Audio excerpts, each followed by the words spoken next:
7절 먼저 볼게요. 7절 8절 보겠습니다. 에스겔 45장 7절. 드린 거룩한 구역과 성읍의 기지 된 땅의 좌우편 곧 드린 거룩한 구역의 옆과 성읍의 기지 옆의 땅을 왕에게 돌리되 서쪽으로 향하여 서쪽 국경까지와 동쪽으로 향하여 동쪽 국경까지니 그 길이가 구역 하나와 서로 같을지니라. 이 땅을 왕에게 돌려 이스라엘 가운데에 기업으로 삼게 하면 나의 왕들이 다시는 내 백성을 압제하지 아니하리라. 그 나머지 땅은 이스라엘 족속에게 그 지파대로 줄지니라. 아멘. 특별히 약속의 땅, 가나안 땅이죠. 약속의 땅에 왕에게 주라고 하는 그 왕들을 위한 땅이 언급되어 있습니다. 그래서 좀 특이하죠. 이스라엘은 하나님이 친히 통치하시는 나라인데 왜 따로 왕들의 땅을 구별해서 주시는 것인가, 이런 우리가 생각을 할 수 있습니다. 근데 이제 이런 거죠. 원래 이스라엘 땅은 전체적으로 다 하나님의 그 선물로 주신 땅이라고 하는 거죠. 그 하나님이 어떤 선물로 주셨다는 그 의미를 어떻게 표현하냐면, 성경에서 어떻게 표현하냐면 한번 45장 1절을 볼게요. 45장 1절 말씀에 보면 같이 한번 읽겠습니다. 45장 1절. 너희는 제비 뽑아 땅을 나누어 기업으로 삼을 때, 여기까지 먼저 볼게요. 제비를 뽑아서 땅을 나누어 할 때 나와 있단 말입니다. 다시 말하면 약속의 땅에 들어갔을 때에는 각자 자기가 좋아하는 땅을 차지하는 것이 아니라 제비를 뽑아서 약속의 땅을 나누는 겁니다. 그 말은 무슨 말이에요? 인간의 개별적인 의지, 또 개별적으로 갖고 있는 그 탐심, 욕심을 따라서 그냥 눈에 보기에 좋은 땅을 차지하는 게 약속의 땅이 아니라 제비를 뽑아서, 이건 제비 뽑아서 뽑히는 대로 뽑았는데 내가 북쪽에 그런 땅을 뽑혔으면 북쪽으로 가는 거고, 뽑았는데 남쪽 가는 겁니다. 그러니까 약속의 땅에서 우리가 자리를 잡을 때에는 인간적인 의지, 취향, 뜻, 그거 다 무시하고 그냥 제비를 뽑아서 주시는 그 땅으로 가라는 거죠. 그 말은 무슨 말이에요? 약속의 땅 자체는 우리 인간의 선택 의지가 아니고 주님의 의지에 의해서 주시는 땅이라고 하는 겁니다. 그러니까 선물로 주시는 땅이라고 하는 그 의미를 담아서 표현할 때 여기서 말씀처럼 너희는 제비를 뽑아라고 하는 거죠. 그러니까 그냥 제비 뽑지 않고 각자 택하게 했으면 지파별로 좋은 땅을 얻기 위해서 굉장한 싸움이 벌어졌을 거예요. 근데 그걸 다 배제하고 너희들의 의지가 아니야, 너희들의 어떤 선호도를 따라서 가는 땅이 아니라 내가 너에게 선물로 준 땅이기 때문에 제비를 뽑아가지고 뽑히는 대로 가라고 하는 거죠. 이제 그런 점에서 가나안 땅 전체는 하나님의 선물이라고 하는 그 어떤 특징을 계속 유지를 해야 되는데, 하나님이 가나안 땅에서 이 땅은 너희들의 어떤 힘과 의지, 노력, 지혜로 얻은 땅이 아니라 내가 너에게 주는 어떤 선물이라고 하는 것을 하나님이 가나안 땅 가운데 꽉 박아놨어요. 그 박아둔 그 장소가 어디냐면은 봅시다. 여기 2절 말씀 볼게요. 2절. 자, 그 중에서 성소에 속할 땅은 길이가 500척이요 너비가 500척이니 네모가 반듯하며 그 외에 사방 50척으로 전원이 되게 하되, 이거 이제 성전을 둘 땅인데 500척이니까는 5, 25, 250m 정도 되는 겁니다. 250m에다가 또 여기 그 외에 사방 50척, 50척으로 또 전원이 되겠기 때문에 그러면은 한 300m 정도, 그러니까 가로 세로 300m 정도의 그 땅 자체를 가나안 땅 핵심에 딱 박아두고 여기를 뭐가 되게 하라? 성소, 성전이 되게 하라고 하는 거죠. 가나안 땅 핵심부에 500척, 500척 그리고 사이드로 50척 해가지고 그 땅 자체를 성전으로 딱 박아둠으로써 이 땅은 하나님이 성전에 임재해서 통치하시는 땅이라고 하는 취지를 담아놓은 겁니다. 가나안 땅 핵심부에다가 성소를 짓게 한 것은 이 땅은 하나님이 친히 임재하셔서 너희들에게 나누어 주는 땅이고, 하나님이 친히 임재하셔서 그 성전에서 좌정하셔서 너희를 통치한다라고 하는 그 통치의 취지를 성소 가운데 딱 박아두신 거예요.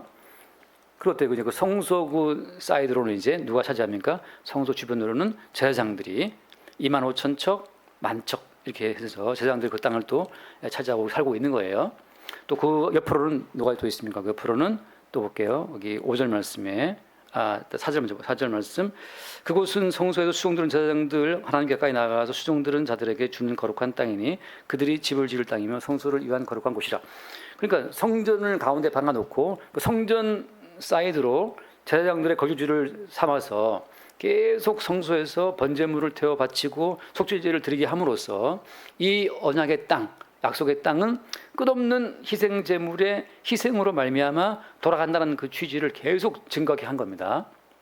우리가 저 타보진 않았지만 유람선 크루즈선 같은 굉장히 높잖아요.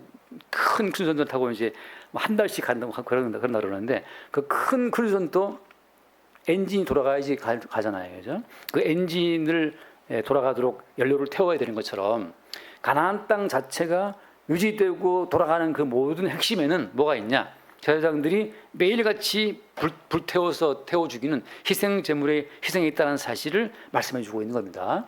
그러니까 가나안 땅 전체가 지금 하나님이 통치하시고 임재해 계시는 그 뭔가를 보여주는 하나의 그런 방편으로 지금 작동하고 있는 거예요.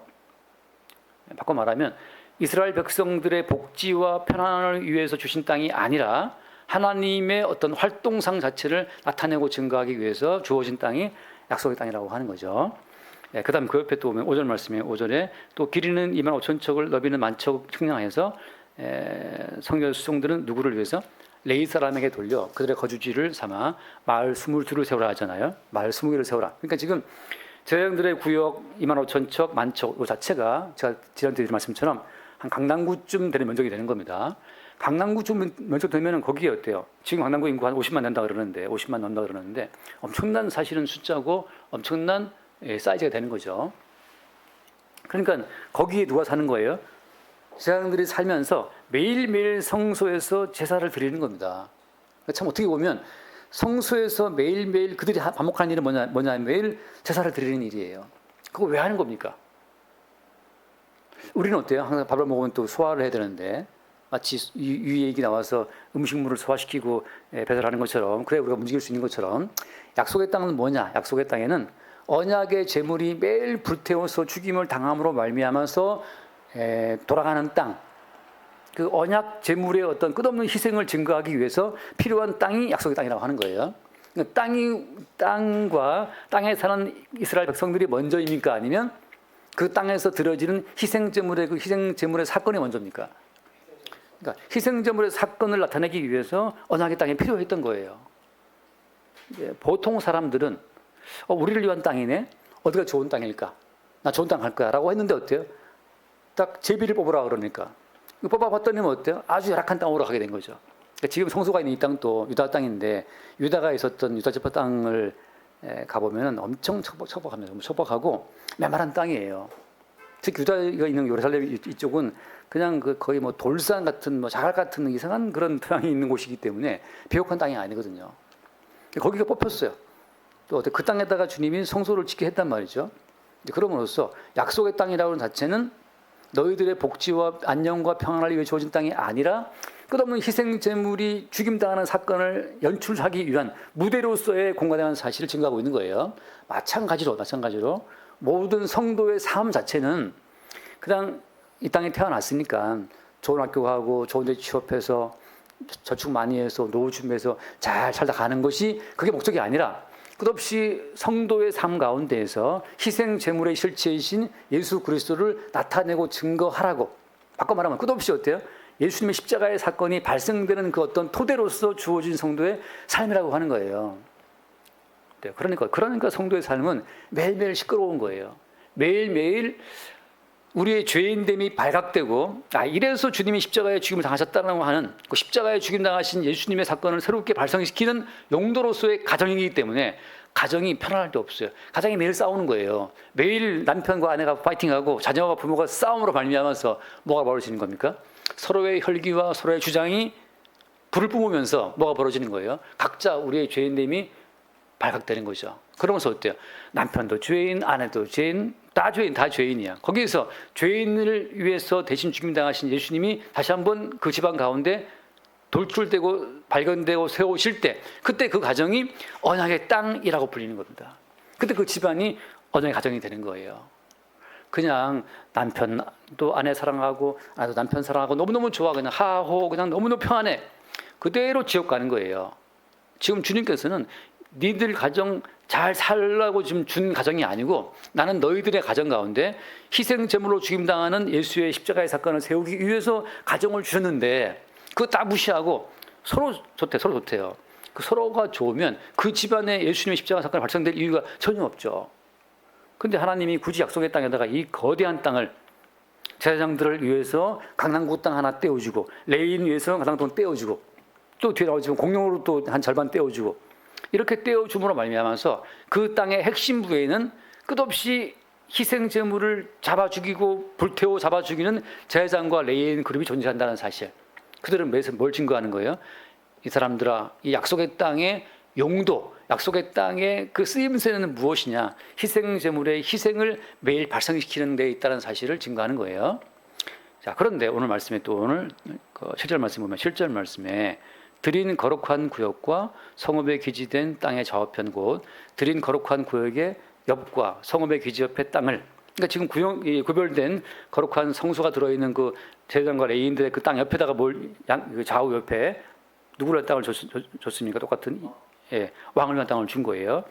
25,000척씩해서 양쪽으로 그러니까 가운데 제사장과 레위인 그룹의 땅이 있으면 그 좌우로 똑같이 25,000척씩도 왕을 위한 땅을 준 겁니다. 이건 왜 준 거냐면 그 뒤에 나와 있죠. 8절 말씀에 나와 있어요. 한번 볼게요. 8절 말씀 같이 한번 볼까요? 8절 이 땅을 왕에게 돌려 이스라엘 가운데 기업으로 삼게 하면 나의 왕들이 다시는 내 백성을 압제하지 아니하리라. 그 나머지 땅은 이스라엘 족속에게 그 지파대로 줄지니라.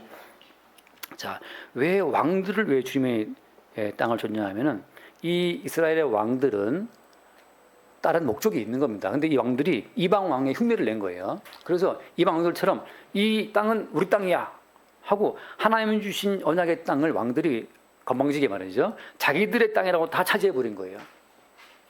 마치 조선시대 때 흥선대원군이 고종을 훈련시킬 때마다 이 조선의 프란포기 돌멩이 하나도 다 전하의 것입니다라는 그 말을 아침마다 흥선대원군이 고종 어릴 때 했다는 말이 유명한 말이 있거든요. 그러니까 고종의 머릿속에다가 조선 반도에 있는 모든 프란포기 돌멩이 하나까지도 왕의 것이라는 그 인식을 일단 심어준 거죠. 마치 그런 이방의 왕들처럼 이스라엘 왕들이 그런 가치관을 갖게 된 거예요. 이 땅은 내가 왕이니까 다 내 거야라는 인식을 갖게 된 거죠. 그러한 왕들의 그 지나친 의식을 하나님께서 경계하기 위해서 따로 왕 그 구역을 떼어주고 이것만 니들 왕들이 먹고 여기서만 니들이 세습을 하라고 딱 정해준 겁니다. 근데 이 문제는 뭐냐면 이것은 하나의 모형적 사건이고 그럼 실제 하나님이 구태여 이렇게 왕을 배려할 이유는 어디에 있는 거예요? 구태여 왕이 필요합니까? 이스라엘의 왕은 하나님이신데 자 이스라엘의 왕은 특이하게 이렇게 표현할 수 있어요. 이스라엘의 왕좌는 비어있다. 왕은 있으나 왕좌는 비어있는 겁니다. 그 말은 무슨 말인가 하면은 이스라엘의 모든 왕들은 보이지 않는 하나님이 이스라엘의 왕이심을 나타내고 증거하는 모형적 왕이에요. 자, 따라서 어때요? 한 왕이 계속해서 그 보좌에 앉아서 내가 왕이야 라고 자기의 보이는 왕됨을 주장할 수가 없고 항상 주님께서 그 왕의 자리에서 왕을 쫓아내는 사건을 발생시킴으로 말미암아서 진짜 이스라엘의 왕이 따라고 있다는 사실을 그 왕을 통해 알게 하시는 거예요. 자, 그래서 이제 예를 들어서 누구였습니까? 다윗은 왕이었지만 쫓겨나요. 누구 때문에? 압살롬 때문에. 피난 갔다가 돌아옵니다. 그 피난 갔다가 돌아오면 다윗이 뭘 아냐 하면 이스라엘의 왕은 내가 아니고 주님이라는 사실을 또 알게 되죠. 그러니까 진짜 왕은 누구냐? 끝없이 진짜 왕의 자리에서 내쫓기는 과정을 겪어서 이 나라의 왕은 보이지 않는 하나님이라는 사실을 나타내고 증거하는 역할을 한다는 거죠. 반대로 사울 왕처럼 죽을 때까지 내가 왕이야를 주장하는 사람은 나중에 비참하게 죽습니다. 다 똑같아. 이걸 가정으로 적용하면 가정에서 내가 가장이야 라고 하잖아요. 아니에요. 주님이 어떤 사건을 일으켜서 가장의 자리에서 잠시 쫓기게 합니다. 이렇게 해서 가장이 내가 아니라는 사실을 주님이 알게 하고, 그래서 보이지 않는 우리 집안의 가장은 주님이라는 사실을 또 알게 하시는 거예요. 자, 그래서 사실은 이스라엘의 왕은 이름뿐인 왕이고 진짜 왕 대신 하나님 아버지의 어떤 통치를 보여주는 매개체의 역할을 하게 된다는 겁니다. 그게 지금 이스라엘의 왕의 아주 특이한 하나의 역할이에요. 그래서 이런 예를 잠깐만 이제 한번 제가 보여드리겠습니다. 예를 들어서 한번 마태복음 먼저 7장을 볼게요. 마태복음 7장을 보면 마태복음 7장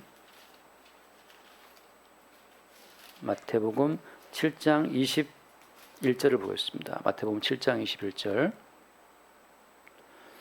자, 나더러 주여 주여 하는 자마다 다 천국에 들어갈 것이 아니요 다만 하늘에 계신 내 아버지 뜻대로 행하는 자라에 들어가리라. 같이 볼게요. 22절.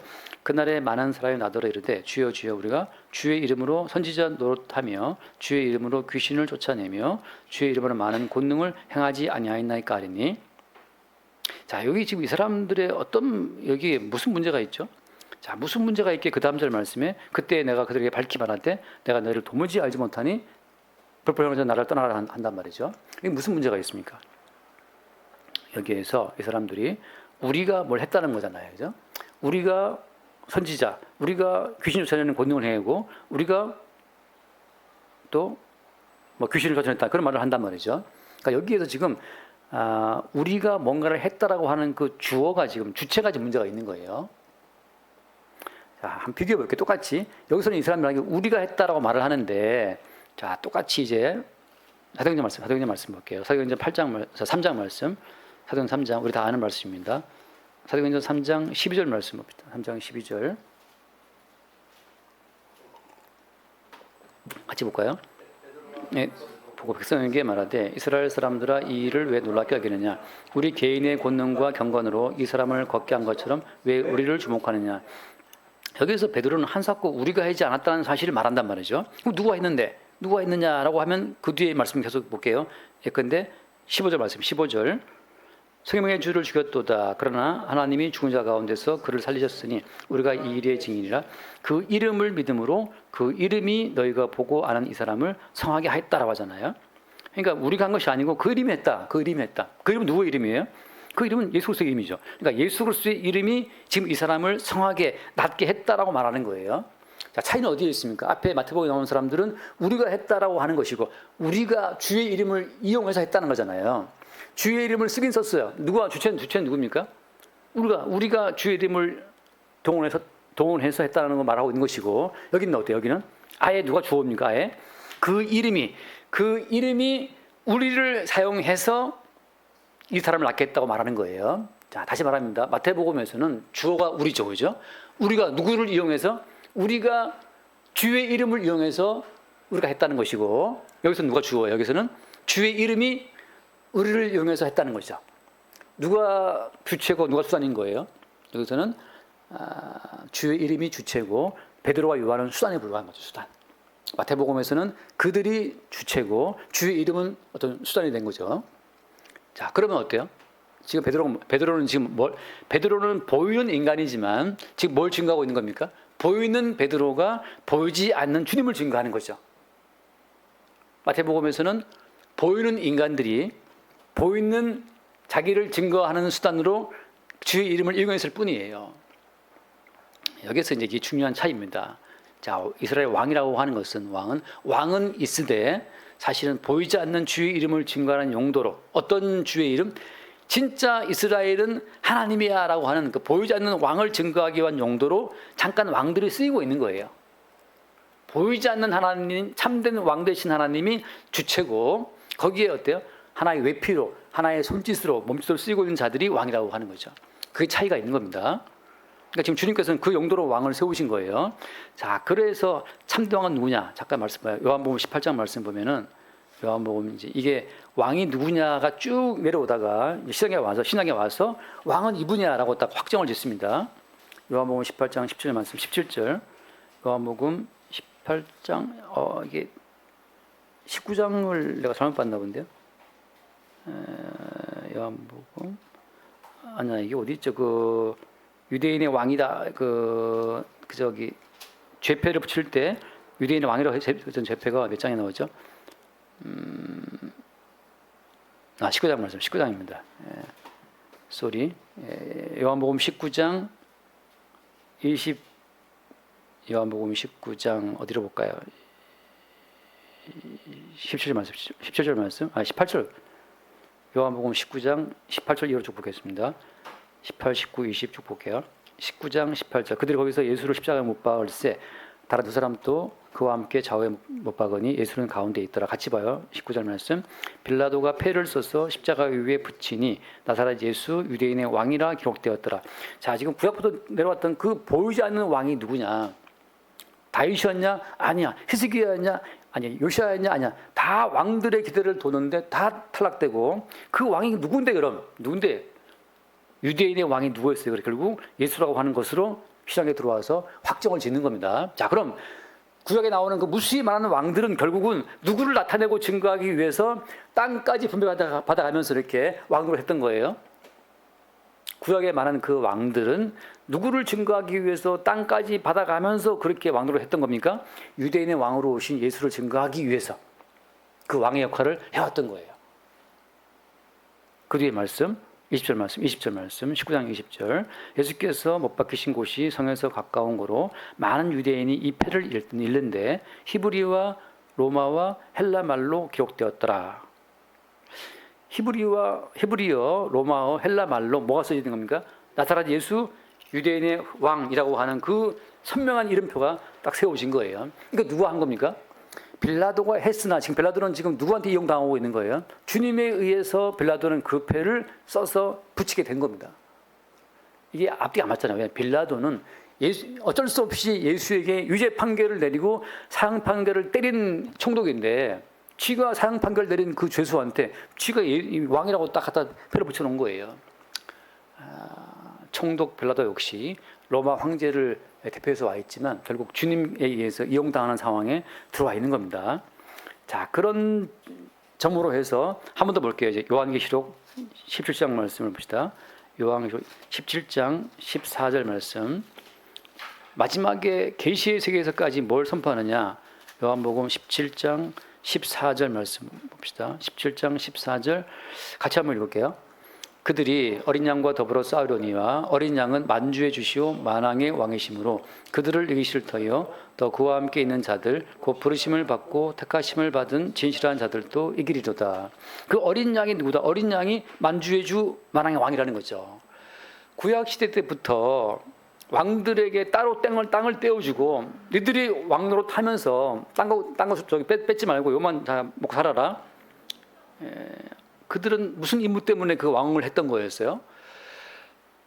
그들 가문 잘 되라고 한 집안 잘 살아가라고 한번 통치해보라고 맡긴 게 아니란 말이죠. 만왕의 왕 대신 예수 그리스도를 증거하기 위한 그 증거의 용도로 그들은 원치 않게 왕의 자리에 앉게 되었던 겁니다. 자, 다시 여쭤볼게요. 다윗이 한 번이라도 왕 되기를 바랐던 적이 있습니까? 다윗은 왕 되기를 바라고 어릴 때부터 목표가 왕이었던 사람이 아니었어요. 그냥 목동이었는데 아버지가 심부름 시켜서 형들 죽고 와라 갔더니만 골리앗이 나와서 싸우고 있으니까 그래서 왜 아무도 안 쓰러뜨리나 해서 다윗이 나가서 돌로 던져갖고 골리앗 죽였잖아요. 왕 되려고 준비하는 것이 아니란 말이죠. 주님이 그냥 다윗을 목동의 자리에서 끄집어 올려서 왕에 앉혔어요. 뭐 하려고? 만왕의 왕 대신 예수 그리스도를 나타내고 증거하기 용도로 주님이 다윗을 뽑아가지고 왕의 자리에 앉힌 겁니다. 다윗이 잠깐 착각해서 내가 왕이니까 부하의 아내 예쁜 애 데리고 와. 부하? 내가 지금 10사람 놀아야 되는데 지금 남편이 걸림돌이 되네. 그거 죽여.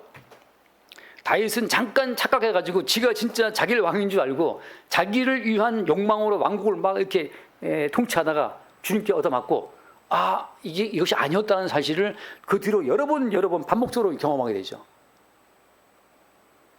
이스라엘의 인구를 조사해봐라. 내가 대단한 왕이니까 내가 왕 제위에 있을 때 얼마나 이스라엘이 많이 잘 살게 되었는지 인구 숫자를 보고 파악할 수 있잖아요. 그러니까 다윗은 또 오바해서 말이죠. 또 착각해가지고 나의 통치, 나의 치세 가운데 얼마나 이스라엘이 부강해졌는지를 확인하고 싶었던 거예요. 주님이 어떻게 했습니까? 전염병으로 쳐가지고 7만 5천 명이 죽어버리잖아요.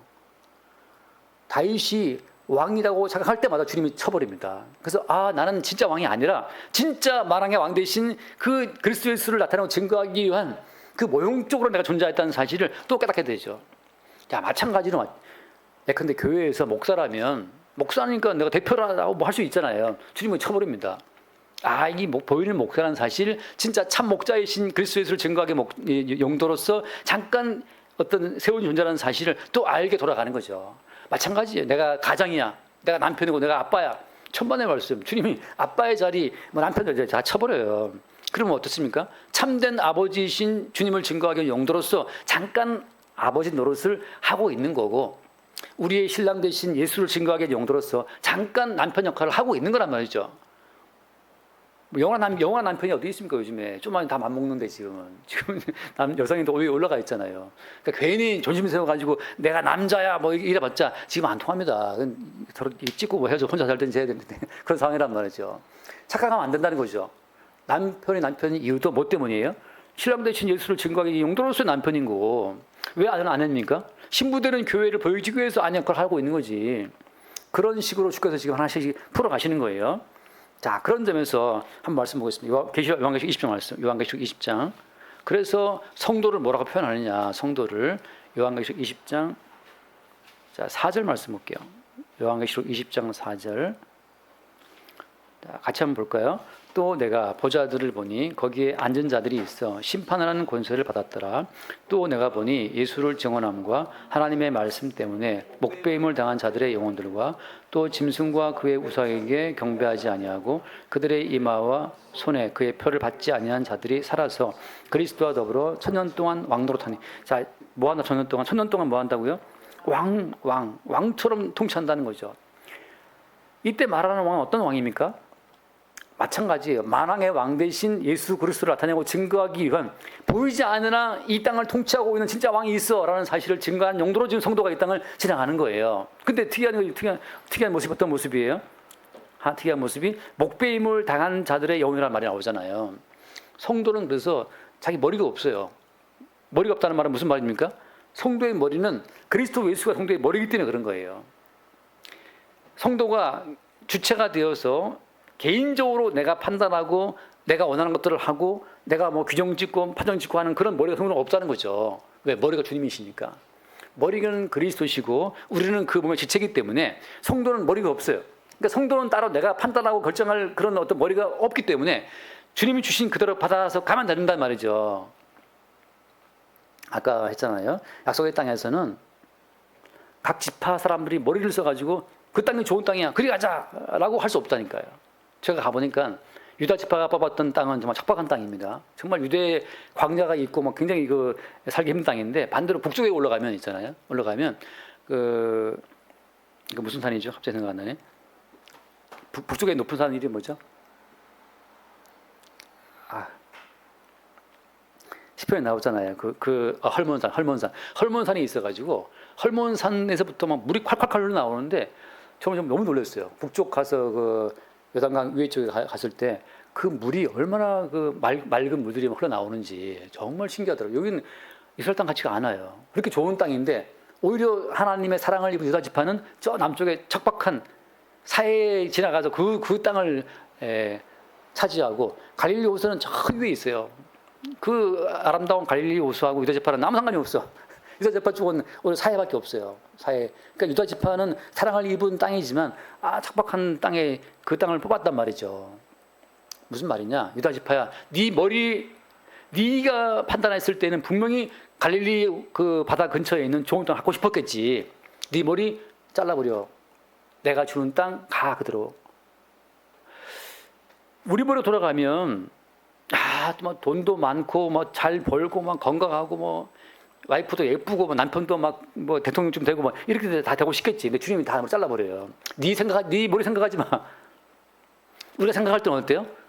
스위트홈을 꿈꾸면서 아름다운 가정, 행복한 가정, 다자란 가정을 꿈꾸겠지만 머리 잘라버린단 말이죠. 네 머리를 생각하지 마. 나는 내가 가장 사랑하는 유다 지파에게 가장 험악한 땅을 주었다. 왜?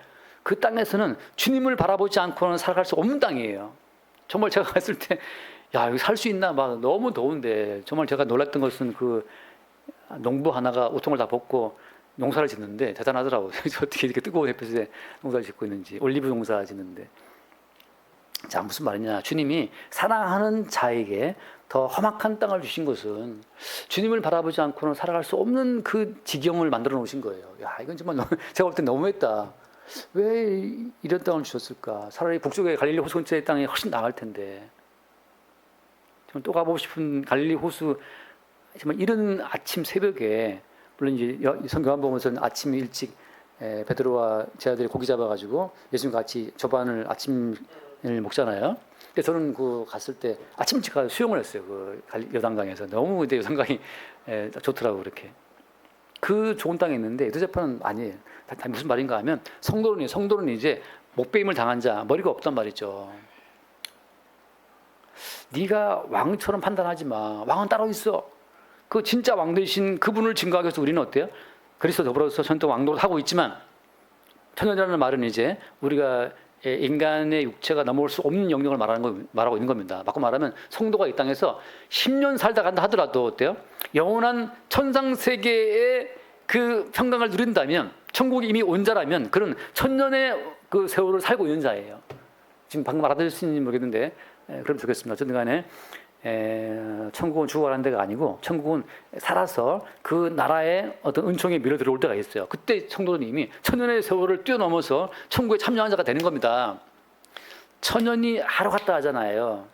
또 뭐 반대로 말하면 하루가 천년 갔다 하잖아요. 성도는 이 땅에 살아있는 동안에 천국의 어떤 그 맛을 잠깐 보는 순간 이미 천년의 세월에서 흘러들어온 시간의 맛을 보는 거예요.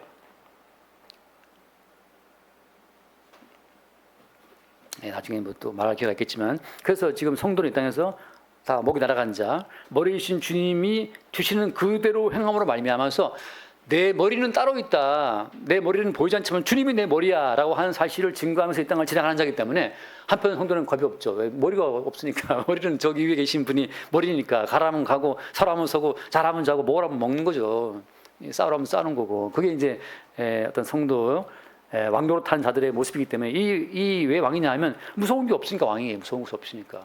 머리이신 주님이 시키는 대로 가니까 무서운 게 없지. 내가 머리가 되면, 내가 계산하게 되면 내가 딱 계산을 굴려보니까 어때? 이거 안 될 것 같은데? 아, 이거 무서운데?